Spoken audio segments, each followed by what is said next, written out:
নেপালে সামাজিক যোগাযোগ মাধ্যম নিষিদ্ধের জেরে উত্তাল রাস্তাঘাট, সহিংসতায় প্রাণহানি, পতন ঘটেছে প্রধানমন্ত্রী কেপি শর্মা ওলির।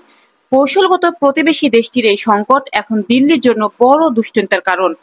বিক্ষোভে পুলিশের সঙ্গে সংঘর্ষে নিহত হয়েছে অন্তত ২০ জন। দেশজুড়ে কারফিউ জারি, সংসদ ভবনে হামলা, রাজনীতিকদের বাড়িতে আগুন ধরিয়ে দিয়েছে বিক্ষোভকারীরা। ব্রিটিশ সংবাদ মাধ্যম বিবিসি জানাচ্ছে, নেপাল ভারতের তৃতীয় প্রতিবেশী দেশ, যেখানে সহিংস আন্দোলনের কারণে সরকার পতন ঘটল। এর আগে শ্রীলঙ্কা আর বাংলাদেশে রাজনৈতিক অস্থিরতার একই চিত্র দেখা গিয়েছিল।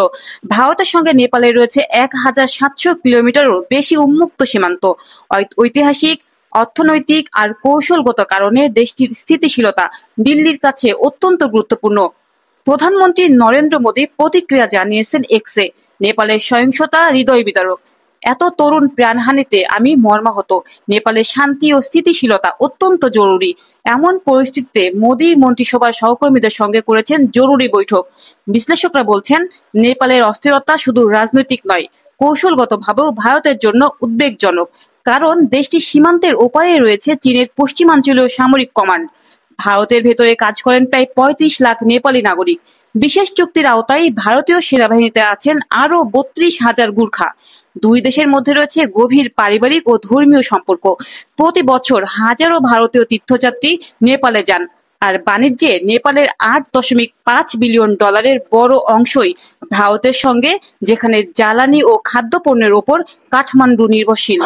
বিশ্লেষকদের মতে, নেপালের এই সংকটে দিল্লির কূটনৈতিক কৌশল এখন কঠিন পরীক্ষার মুখে।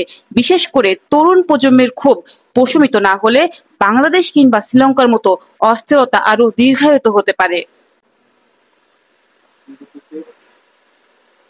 আন্তর্জাতিক ডেস্ক, জেড বাংলা।